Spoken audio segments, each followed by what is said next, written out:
अऊज़ु बिल्लाहि मिनश्शैतानिर्रजीम बिस्मिल्लाहिर्रहमानिर्रहीम।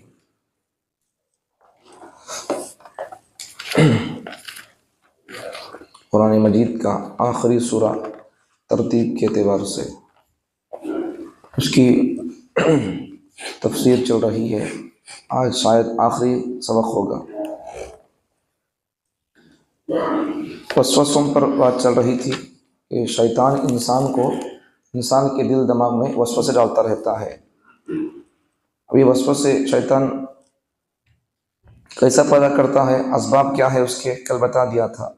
अगर आदमी वज़ू करते वक्त अगर बातचीत करता है या फिर वज़ू करते वक्त में अगर अपना पानी ही क्यों ना हो, अगर अपना पानी भी अगर ज़्यादा खर्च करता है पानी, तो उससे भी आदमी को अपना पानी अगर ज़्यादा वेस्ट करता है तो फिर वो मकरूह तहरीमी है, हराम के बिल्कुल करीब है। अपना पानी वज़ू के लिए भी ज़रूरत से ज़्यादा छट नहीं सकते।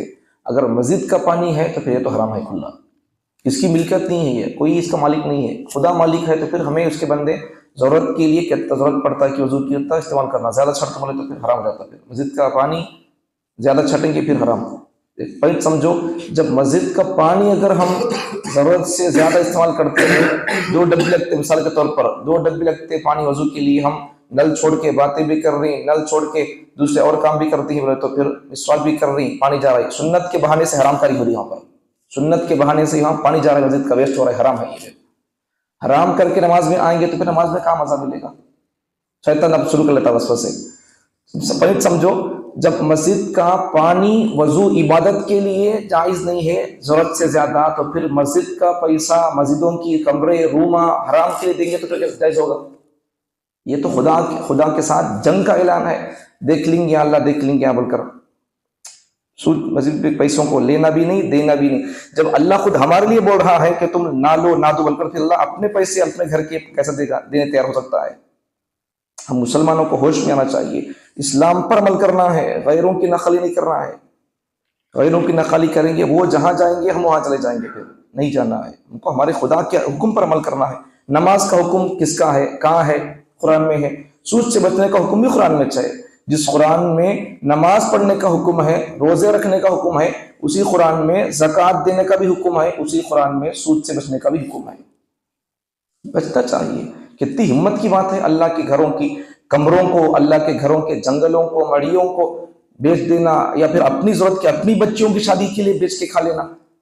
रमजान से पहले एक बंदा आया, ऐसे ही बातचीत में बोलने लगा, मेरी बच्ची की जब शादी का वक्त आएगा मौलाना, उनके पास मस्जिद के जंगला है, वो उन्होंने हमारे तरफ मुल्ला नहीं बोलते उनको, तो उन्होंने बोलने लगे मेरी बच्ची जब शादी का वक्त आएगा। मैं ये सब उनको मसाइल बोल रहा था, वक्फ की मसाइल, वक्फ के मसाइल क्या है, इस्लामी एतबार से वक्फ किसे बोलते, समझा रहा था मैं उनको। तो उन्होंने बोलने लगे उनकी मिल्कियत में कुछ जंगला थे, तो जब मेरी बेटी की शादी की वक्त आता तो भाई मेरे जंगला बेच तुम मेरी शादी कर तुम बोलती हो। हराम है जी, ये नहीं करना ऐसा। तुम्हारा जंगल नहीं, वो तुम्हें उसकी मालिक नहीं है, तुम्हारी कोई जिम्मेदारी दी गई संभालो बोलकर। अच्छा, तो तुम्हें मालिक कैसा हो गए? अपनी चीज है तो बेच सकते, खरीद सकते, कुछ मालिक है, खुदा का है जंगल, वो तुम्हें कैसे बेच सकते? मतलब क्या है, ये अलिफ भी मालूम नहीं है प्रॉपर्टी के क्या बोलती हैं, वक्फ के मसाइल के, लेकिन मस्जिदों के जिम्मेदार बनते लोग, वक्फ के जिम्मेदार बन जाते हैं, मस्जिद के जंगलों को ले लेते, मस्जिद की मलगियों को देते लोग। अजीब बात है। फौजपुर में एक मस्जिद है, नजरुल्लाह मस्जिद, उससे कई इसकी मलगियां हैं, दुकानें हैं। मेरी गाड़ी एक मरतबा खराब हुई, कराने के लिए गया, मुझे मालूम हो गई हकीकत उसकी। कितना किराया बोलकर पूछा मैकेनिक करने वाले बच्चे को, 5,000 भैया बोलकर बोला। हमारे जान पहचान का बच्चा है वो, जूनियर हमारे से बहुत। तो 5,000 भैया किराया मस्जिद का। क्या कैसा 5,000 वहां किराया थी छोटी रूम को? क्या होता कहते सिस्टम, मस्जिद के जरिए से एक आदमी 10-20 दुकान ले लेता है। मिसाल के तौर पर अगर मस्जिद को साल में 2 लाख को लिया समझो, 5 दुकानें, 10 दुकानें इन्होंने लिए, मिसाल तौर पर इन्होंने लिए मस्जिद से 5-10 दुकानें 2 लाख को, या ये समझो। इसके बाद इन्हों क्या करते मालूम, एक एक दुकान उनके बाजू वाले आदमी को इन्हों क्या करते, 10,000 में देते दुकान, उन्होंने क्या करते उनके बाजू वाले को 5,000 को दुकान देते। अब ऐसा चलता चलता ही नहीं क्या, ये दुकान वाले का भाड़ा 4,000, 4,500, 5,000 होता है। इनसे क्या करता, दुकान का किराया फैसन क्या करता, इनको देता 5,000, उनको देते 4,000, इनको देते 2,000, मस्जिद को देते 500 रुपए। ये खुली हरामकारी नहीं है? हैदराबाद के चार मीनार के पास मस्जिद है नहीं क्या, उसके लिए 150 घरा है, एक घर नहीं 150 घरा है, किराया कितना बोलो 50 रुपए। हैदराबाद जैसे शहर में 50 रुपए भाड़ा हो सकता है? ये मुसलमानों की हरामकारी नहीं है? अल्लाह को अज़ाब देने के लिए बस इतना काफी है हरामखोरी हमारी। अभी अल्लाह के नबी का सदका है, हमें जिंदा है, वरना हमारी गुनाहों की वजह से आसमान से अंगार का अजाब नहीं, क्या क्या अजाब पहले आई कि नूह अलैहिस्सलाम के ऊपर कोसा, उनके कौम पर कोसा अजाब आया कि दूसरे लोगों पर कोसा कोसा अजाब आया कि वो, और दूसरा 99 अजाब आया तो कमी से हमारे लिए। हमारी करतूतें वैसे है। कुरान रखकर भी हमें हिदायत पर नहीं था। कौन सी किताब है? महाभारत गीता है क्या हिदायत पलाने के लिए?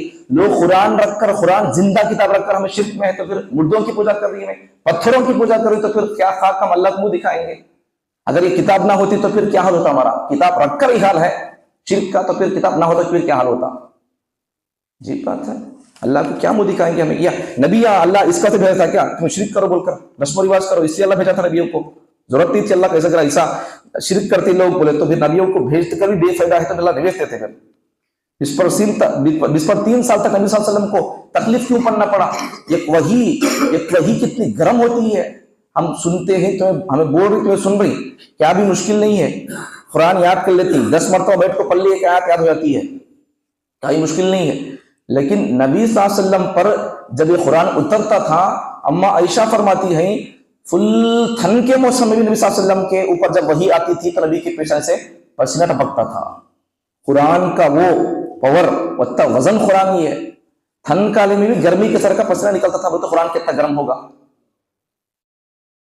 अजीब। एक सहाबी पर नबी सल्लल्लाहु अलैहि वसल्लम आज आड़ा पड़े या उनके ऊपर सर उनके रान के ऊपर ऐसा मांडी पर ऐसा रखो, पैगंबर सल्लल्लाहु अलैहि वसल्लम लेटे जरा, एक सहाबी के ऊपर, आयशा के साथ भी वाकया है, दूसरे सहाबी के साथ सफर में वाकया होकर है, तो उन्होंने फरमाते हैं, मेरे जब नबी सल्लल्लाहु अलैहि वसल्लम पर जब वही नाजिल हुई वो हालत में, तो उस वक्त नबी सल्लल्लाहु अलैहि वसल्लम के ऊपर, नबी सल्लल्लाहु अलैहि वसल्लम का सर जिस सहाबी के गोद पर था, उन्होंने बोलती, करीब था कि मेरा पांव टूट कर मेरी हड्डी टूट जाए।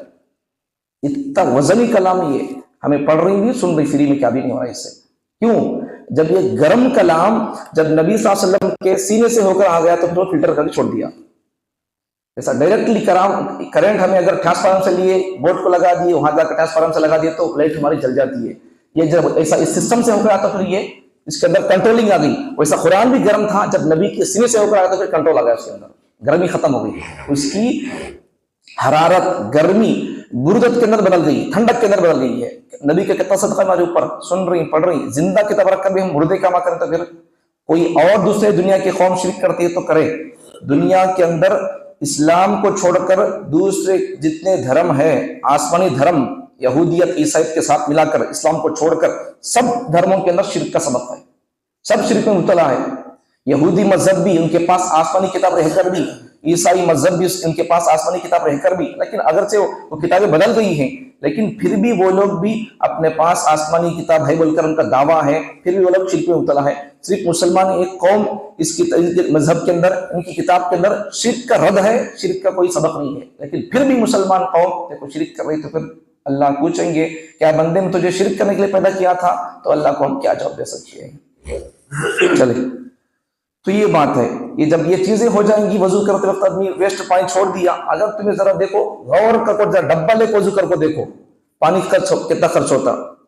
हमारे घर में अब भी, हमारे वालिद साहब, हमारे बाबा, हमारे घर में वजू करने का अब भी नल नहीं है, टैंक की सिस्टम नहीं है, अब भी नहीं है हमारे घर में, खास हमारे घर में अब भी घर में डब्बा लेकर वजू करने का जग से।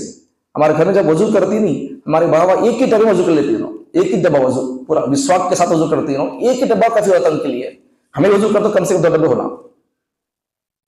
उन्हें जाहिल है, आलिम नहीं है, आलिमा के बाबा होना, लेकिन एक डब्बे वजू हो जाता है उनका। हमें आलिम सफा हमारे 2 डब्बे लगते हैं कम से कम। देखो कितना उनका ताकत, तारत, परजगारी है। बचना चाहे आदमी तो बचाता है, वैसा नहीं बचाता फिर एक बकेट नहीं, अब नल के नीचे बकेट रख वजू करो, कम से कम बकेट, छोटी बकेट भी हो, 15 लीटर 10 लीटर की भर जाती हो।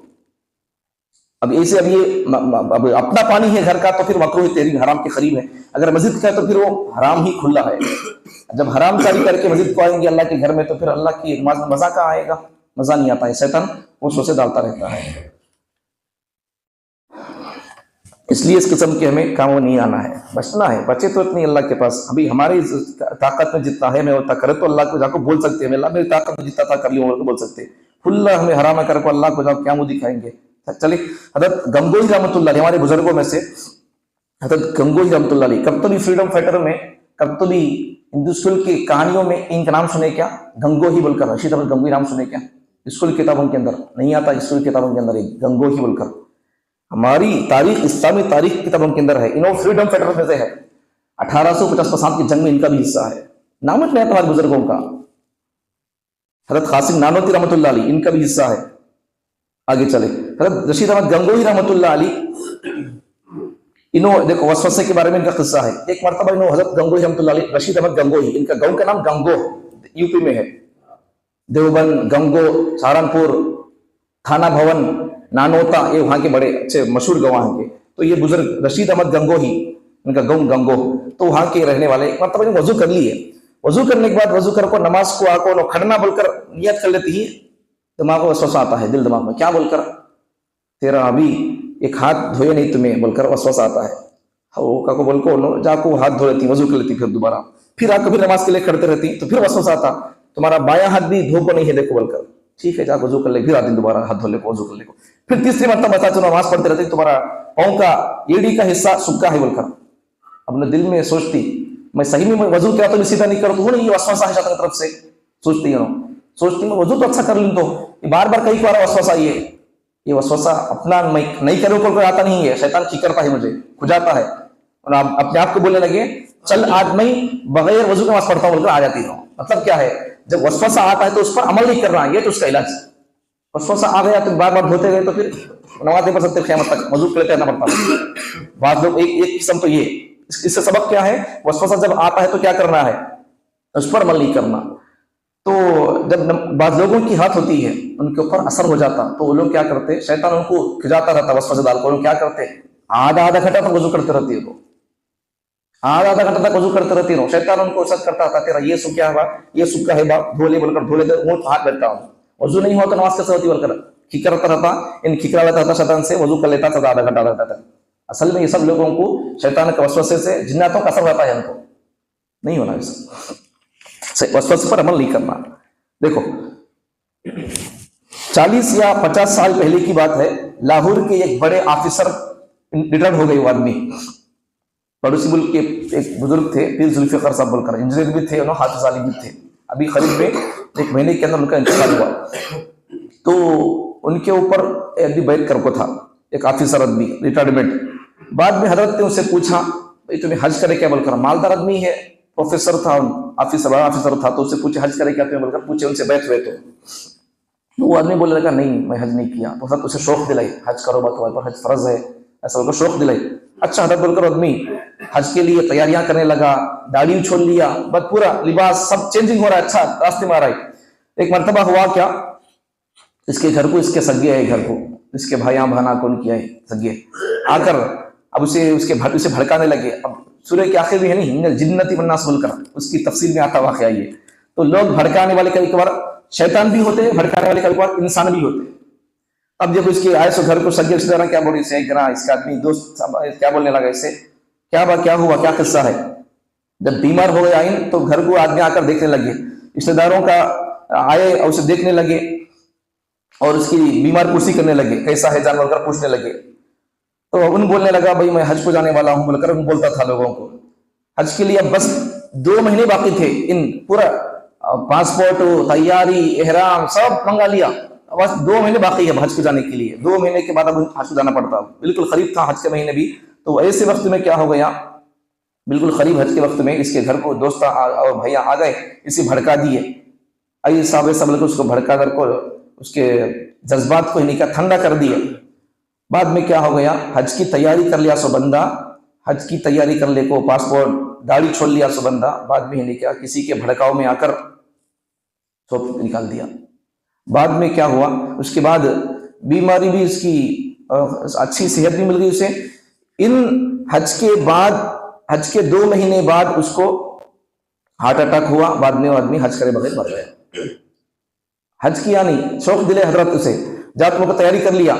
अब वो उसके आदमी कौन की भड़के उसे, हज की जो अभी वो बाद में वो सब ये सब शैतानी चेले होते हैं इंसानों की शक्ल के, तो भड़का दिए।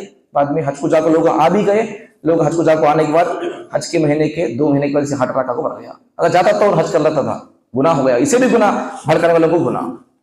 ऐसा किसी को भड़काना नहीं, सुधरता है तो वरना सुधर देता हमें। अब एक आखिरी बात समझो, कुरान के शुरू में क्या है, अलहम के सूरे में अल्लाह से सिरात मुस्तकीम की मदद मांगी गई है। अल्लाह मुझे अच्छा रास्ता दिखा, सीधा रास्ता दिखा बोलकर। तो सिरात मुस्तकीम के लिए अल्लाह की मदद जरूरी है। अल्लाह की मदद होता भी सिरात मुस्तकीम पर चल सकता है, सुन्नत के रास्ते पर चल सकता है, शरीयत के रास्ते पर चल सकता है।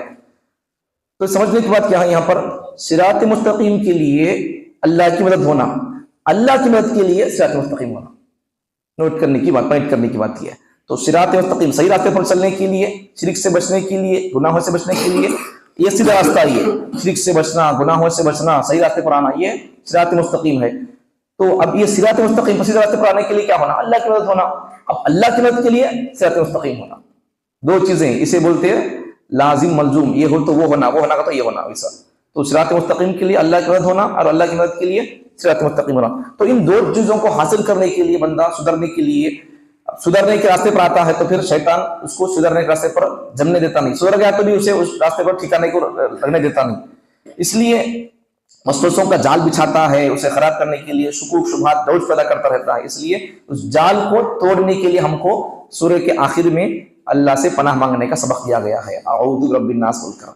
तो इसमें देखो, इब्तिदा में सूरह के शुरू में अल्लाह ताला ने अपनी एक सिफत को बयान किया, रब, अल्हम्दुलिल्लाह रब्बिल आलमीन को। तो नास के शुरू में अल्लाह ताला ने अपनी एक सिफत इलाहिन नास, इलाह माबूद, उसकी बात करना, वो अल्लाह बयान किया है। मतलब क्या है इसका, कि रुबूबियत की हक शनासी, अल्लाह ताला की इबादत, अल्लाह ताला का हक शनासी यही है कि उसकी उलूहियत में किसी को शरीक ना करे। अल्लाह को बंदा रब मानता है, पालता बोलकर, पैदा किया बोलकर, तो उन पालता है, पैदा करता है बोलकर उसकी मोहब्बत का हक अदा करना, वो उसकी निशानी क्या है कि बंदा उसके साथ किसी को शरीक ना करे। यही उसकी रुबूबियत का हक है। उसकी रुबूबियत का हक क्या है कि उसकी उलूहियत में, मतलब उसके साथ हमें किसी को इबादत में जोड़ना नहीं, यही उसकी रुबूबियत का हक है। वरना हम अगर अल्लाह को रब मानते हुए भी कौन पाले कौन पैदा करेगा, अल्लाह। ये तो बंदा बोलता है लेकिन शिरक करता है, तो फिर इन अल्लाह को रब तो मानता है लेकिन उलूहियत में अल्लाह को इन मानता नहीं। उलूहियत मतलब इबादत में अल्लाह को मानता नहीं है। तो हमको करना क्या है, अल्लाह की इबादत में, अल्लाह की शुक्रगुजारी में, अल्लाह की ताअत में हमें जिंदगी बसर कर देना है। अब इसके लिए करना क्या है हमारे लिए, अल्लाह हमें ये 2 सूरे रोजाना पढ़ते रहेंगे तो इसकी बरकत से हमें शैतान की वसवसों से, और इंसानी शक्ल में होने वाले शैतान के कुछ जहन रखने वाले लोग होते हैं, सुधरने देते लोग, अभी सुधरता अभी बदलता, वहां जाकर बैठा तो बयान में थूकते रहती है ना खाली शिरक पर। अल्लाह की बंदो, हमें थूक नहीं शिरक पर, अल्लाह खुद थूका शिरक के ऊपर। अगर वो काम अच्छा होता अल्लाह खुद बोलते करो बा बोलकर बोलते थे, वो काम नक्को बोलकर अल्लाह क्या कर रही, बार बार जगह जगह अल्लाह ताला हर सूरे में से शिरक के ऊपर रद्द करते आ रही उसे। तो अल्लाह ताला हम तमाम को शिर्क से बचने की, सिरात मुस्तकीम पर चलने की, सिरात मुस्तकीम पर चलने के लिए अल्लाह से मदद लेने की, अल्लाह से मदद लेने के लिए सिरात मुस्तकीम पर मजबूत रहने की तौफीक अता फरमाए।